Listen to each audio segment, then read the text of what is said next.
മണിയറയിൽ തൻ്റെ വധുവിനെ കാത്തിരിക്കുകയാണ് ഗിരി. മനസ്സിൽ താൻ കെട്ടിപ്പൊക്കിയ 1000 സ്വപ്നങ്ങളും അതിലേറെ തൻ്റെ ജീവിതത്തിലേക്ക് കൈ പിടിച്ചൊരാൾ കൂടെ പ്രണയിക്കുവാൻ കൊതിച്ച് ഒരുപാട് ശ്രമങ്ങൾ നടത്തിയെങ്കിലും ഒരു പെണ്ണിൻ്റെ പോലും പ്രണയം അറിയുവാൻ കഴിയാത്ത ഒരാൾ. അത് ഞാൻ മാത്രമായിരിക്കും. എനിക്ക് ഇനി പ്രണയിക്കണം. ഇനിയുള്ള നിമിഷങ്ങളൊക്കെ അവളെ സ്നേഹിച്ച് എൻ്റെ സ്നേഹം കൊണ്ടവൾ വീർപ്പ് മുട്ടണം.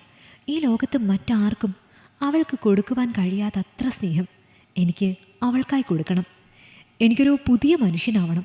പ്രണയിക്കുവാൻ ഒരാളില്ലാതെ അലഞ്ഞ ആ പഴയ മനുഷ്യൻ ഇനിയില്ല. എൻ്റെ ജീവിതാവസാനം വരെ പ്രണയിക്കുവാൻ എനിക്കായി ഒരു പ്രണയിനിയുണ്ട്. ഈ ലോകത്തിലേക്ക് ഞങ്ങൾ ഒരുമിച്ച് ഇറങ്ങിച്ചെല്ലും.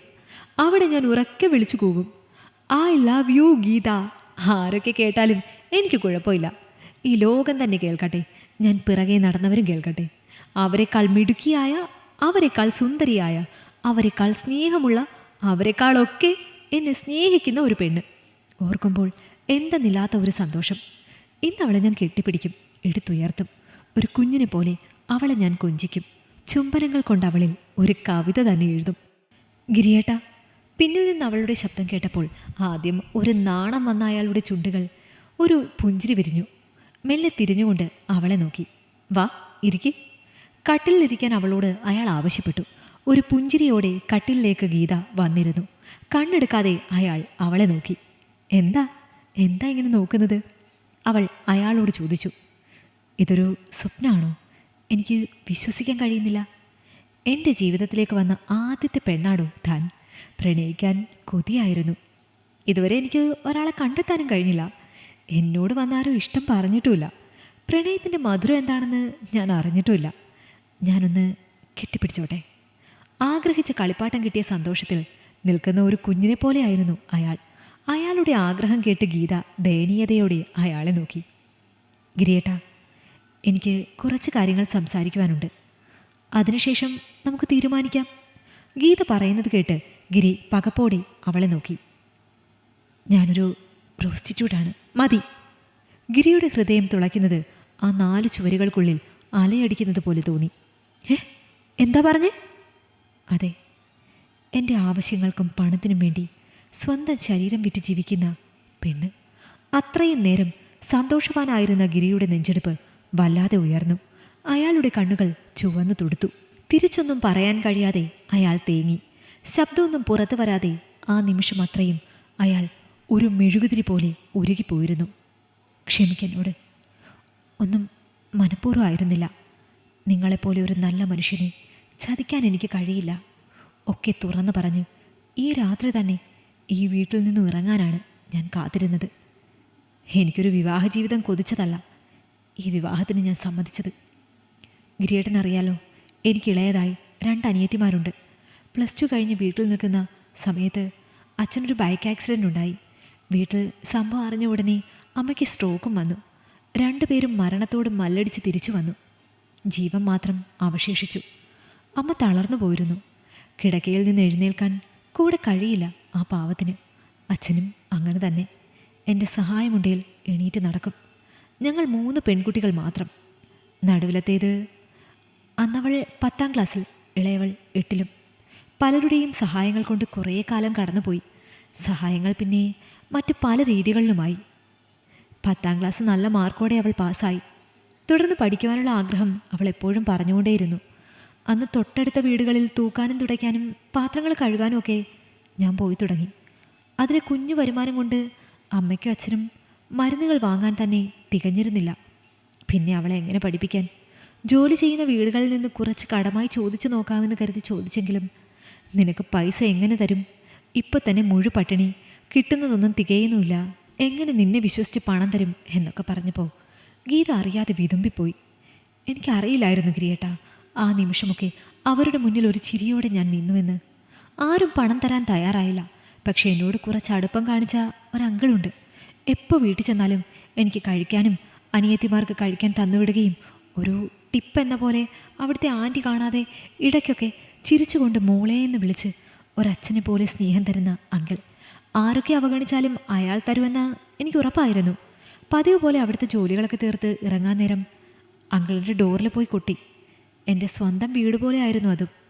എവിടെ വേണേലും കയറി ചെല്ലാമെന്നുള്ള ധൈര്യവും സ്നേഹമൊക്കെ ആ വീട്ടിൽ നിന്ന് എനിക്ക് കിട്ടിയിരുന്നു. അങ്കിള് കതക് തുറന്ന് വെളിയിൽ വന്നു. ജോലിയൊക്കെ കഴിഞ്ഞോടി കൊച്ചേ എന്ന് ചോദിച്ചുകൊണ്ട്. ഇന്നാ ഇത് വെച്ചോ, അനിയത്തിമാർക്ക് കൊണ്ട് കൊടുക്കെന്ന് പറഞ്ഞ് കുറേ മിഠായികളും മധുരമുള്ള മറ്റെന്തോ പലഹാരങ്ങളും എനിക്ക് നേരെ നീട്ടി. പിന്നെ എൻ്റെ കൂലിയും. പോയി വായെന്ന് പറഞ്ഞുകൊണ്ട് അങ്കിള് മുറിയിലേക്ക് കയറാൻ തുടങ്ങിയതും ഞാൻ അയാളെ പെട്ടെന്ന് വിളിച്ചു. അങ്കിളെ പോകല്ലേ, എനിക്ക് ചെറിയൊരു ഹെൽപ്പ് വേണം. എന്താടി കൊച്ചേ? അങ്കിളെ, എനിക്ക് കുറച്ച് രൂപ വേണം. ആഹാ, എന്താടി കാര്യം? എൻ്റെ അനിയത്തിക്ക് തുടർന്ന് പഠിക്കണം.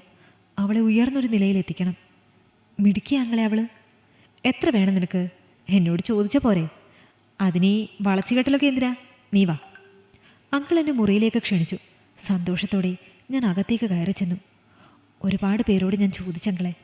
എല്ലാവർക്കും ഞാൻ തിരിച്ചു കൊടുക്കുമോ എന്നുള്ള ഭയം കൊണ്ട് ആരും തന്നില്ല. അവളൊരാഗ്രഹം പറഞ്ഞിട്ട് അത് സാധിച്ചു കൊടുക്കാതെ എൻ്റെ കുഞ്ഞിയുടെ വിഷമം കാണാൻ എനിക്ക് കഴിയില്ല. കുറച്ച് വൈകിയാണെങ്കിലും എല്ലാം തന്നു തീർക്കും. അങ്കിൾ മേശ തുറന്ന് കുറേ നോട്ടുകൾ എണ്ണുക പോലും ചെയ്യാതെ എടുത്തു. എൻ്റെ അടുത്തേക്ക് നടന്നു വന്നു. ദേ, ഈ പണം ഞാൻ എണ്ണിയിട്ട് കൂടിയില്ല. നീ തിരിച്ചു തരികയൊന്നും വേണ്ട. നന്നായിട്ട് അവളെ പഠിപ്പിക്കുക. സന്തോഷം കൊണ്ട് എൻ്റെ കണ്ണുകൾ നിറഞ്ഞൊഴുകി. യാചനയോടെ കൈകൾ മുന്നിലേക്ക് നീട്ടി നിന്ന് എന്നെ ഞെട്ടിച്ചുകൊണ്ട് ഞാനിട്ടിരുന്ന മുഷിഞ്ഞ ചുരിദാറിൻ്റെ മുൻവശം അയാൾ കൈകൾ കൊണ്ട് അകത്തി. എന്നിട്ട് ആ പണം എൻ്റെ മാറിലേക്ക് പറഞ്ഞ് മുഴുവിപ്പിക്കും മുമ്പ് ഗീതയുടെ കണ്ണുകൾ നിറഞ്ഞൊഴുകി. എൻ്റെ മാറിലേക്ക് വെച്ച് തന്നു. നീ ആഗ്രഹിക്കുന്നതിലും കൂടുതൽ ഞാൻ തരും.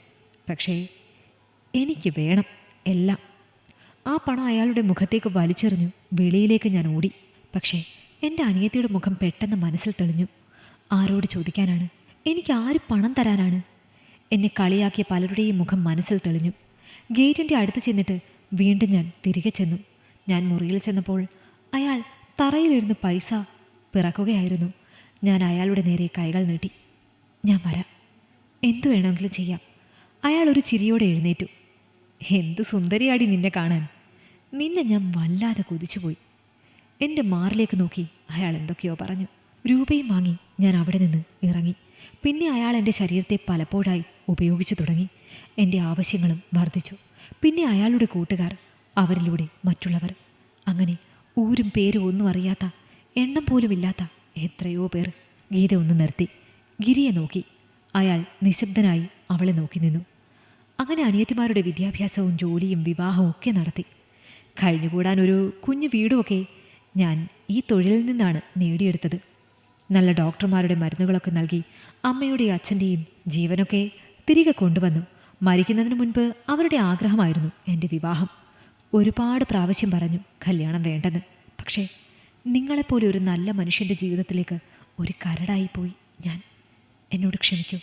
അവൾ ഗിരിയെ നോക്കി കൈകൂപ്പി. ആ കൈകളിൽ അയാൾ പിടിച്ചു. ഞാൻ തന്നെ ഒന്ന് കെട്ടിപ്പിടിച്ചോട്ടെ? പരിശുദ്ധയല്ലാത്ത ജീവിതം കളങ്കപ്പെട്ട ഒരുവളാണ് ഞാൻ. ഗിരിയേട്ടൻ എന്നെ ഒരിക്കലും ആഗ്രഹിക്കരുത്. ഗിരിയേട്ടന് എന്നെക്കാൾ നല്ലൊരു പെണ്ണിനെ കിട്ടും. ഏട്ടന് നല്ല മനസ്സാണ്, നല്ലതേ വരൂ. ഗിരിയേട്ടൻ്റെ പൂർണ്ണ സമ്മതത്തോടെ ഞാൻ ഇറങ്ങട്ടെ? ഇല്ല, നിന്നെ ഞാൻ എങ്ങോട്ടും വിടില്ല. ഗിരി അവളുടെ കൈകളിൽ പിടിച്ചു. നിന്റെ ഭൂതകാലം എനിക്കൊരു പ്രശ്നമല്ല, പക്ഷേ എനിക്ക് നിന്നെ ഇഷ്ടമാണ്. അയാൾ അവളെ തന്നിലേക്ക് ചേർത്ത് പിടിച്ചു. ഇതുപോലെ കഴിഞ്ഞ കാലങ്ങൾ തുറന്നു പറയാൻ പോലും അവൾക്ക് ആരുമില്ലായിരിക്കും. അവൾക്ക് പ്രണയമില്ലായിരിക്കും. എന്നോട് ഇത്രയുമൊക്കെ തുറന്നു പറയണമെങ്കിൽ എന്നോട് ഇഷ്ടമുള്ളത് കൊണ്ടല്ലേ? മറ്റുള്ളവർ അവളുടെ ശരീരമല്ലേ സ്നേഹിച്ചത്? ഞാൻ അവളെയാണ് സ്നേഹിച്ചത്. അയാൾ അവളെ മുറുകെ കെട്ടിപ്പിടിച്ചു. ഈ കഥ നിങ്ങൾക്കിഷ്ടമായെങ്കിൽ ലൈക്ക് ചെയ്യൂ. നിങ്ങളുടെ അഭിപ്രായങ്ങൾ കമന്റായി രേഖപ്പെടുത്തൂ. കൂടുതൽ കഥകൾ കേൾക്കാൻ ഈ ചാനൽ സബ്സ്ക്രൈബ് ചെയ്യൂ.